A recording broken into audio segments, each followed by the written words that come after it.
Hello everyone, welcome to my YouTube channel. In this video, we'll see how data classes works in Kotlin. So let's get started.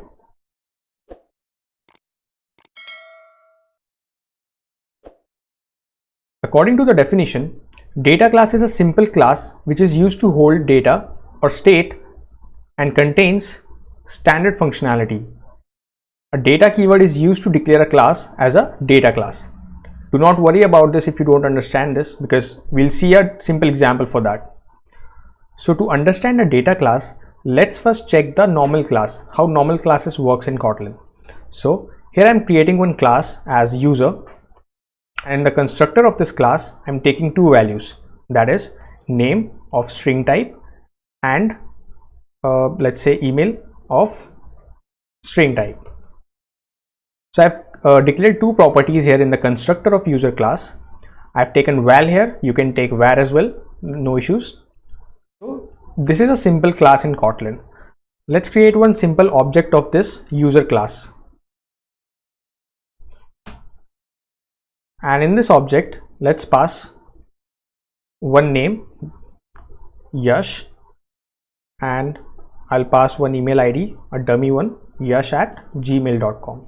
So now the tricky part is, if I'm printing this user class, what will be the output of this user class? Any guesses? Let's try and check it out. So we have got the output here. The output we are getting is the class name and the address. This address is nothing but the hash code. But we were expecting something like Yash and this data we are expecting in the output. But why we haven't got that data? Because this job of converting this data into the output is done by toString method, and this user class doesn't have any toString method here. So what if I'm converting this class as data class? I'm just adding this data keyword here, and this class will now be called as a data class. So now let's try to check the output of this. So now I think we have got the expected output here. Whatever the data we were inserting in this, we are getting that data here. It's only because we have write this data keyword here. This output we have got here is because data class internally calls a toString method, which a normal class do not call itself. So that is the reason why data class is showing a proper data. Okay, so now let's see one more example to understand this more better. Instead of this example, I'm taking one more user object here, user1 equals to user, and here I'm taking the name as code with Yash and the email ID I'm taking as it is. And now I'll try to print the comparison of these two objects, user equal to user1, and through equals method also. And I'll just remove this data from here. So it's a normal class now, and we are passing Yash and this email ID here, and in the second object we are passing code with Yash and the same email ID. So the name is just different here, but email IDs are exactly same. So let's check the output of this code, what it will print, true or false.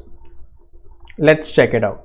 So we have got the output here, and the output we can see as we are getting false in both the cases. That is quite obvious because we have written the different names here. But what if I'm writing the same name?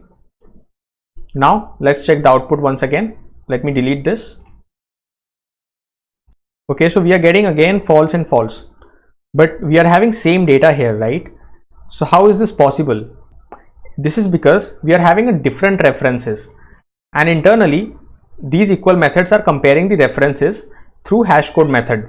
In the normal class we are having two different references, but if you are declaring this class as data class, and now if we'll try to run this same code, let's see what happens. So here you can see we are getting true in both these cases after just declaring this data class. So what happens internally is data is also internally calling toString method that we have seen previously, and with that toString method data is also calling hashcode method. So what hashcode does is, if the data of two objects are same, then hashcode is also the same. That is the reason why these two methods are getting equal, and it is giving us an output as true. We are doing this all in Kotlin, but what about Java? I've created one class here named as demo Java. In this demo Java, we are having two properties as name and email. This is the constructor. These are the getters and setters of this name and email.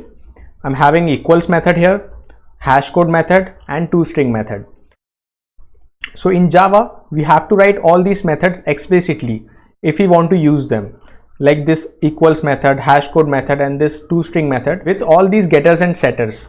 This whole code, whole boilerplate code, we have converted in Kotlin in just one line by writing this magical keyword data. So we have seen how toString and hash code method works in data classes. Now apart from these two, we have one more method called as copy. Let's check the use of that copy method. I have one variable here as user2 and I want to copy this user1 in user2. So I'll just write user1 dot copy and that's it. The user1 will now be copied into the user2. Let's change the value of this user1 code with Yash. And now let's check the value of this. Let's run the code. Let's see if this value got inserted in the user2 or not. Okay, I haven't printed, sorry. Let me print this user2. Now let's check if this user2 got the exact copy of this user1 data or not. So the user1 data we have already changed from Yash to code with Yash.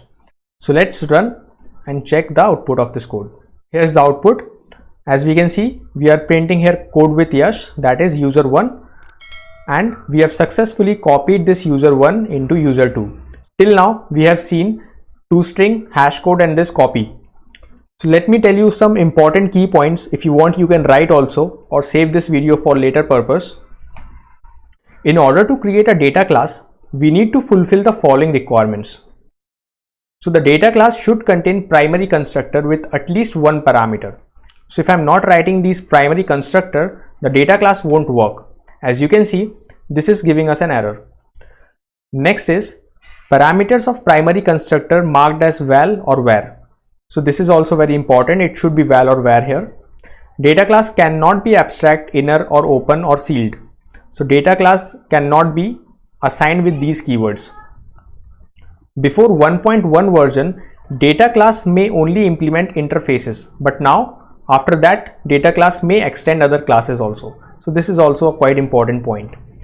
So you have to keep in mind these things when we are dealing with the data class. And as we have seen, data class internally has these methods like equal method, hash code, toString, component, copy. All these methods are there internally in the data class. So we don't have to write these methods explicitly like we write in Java.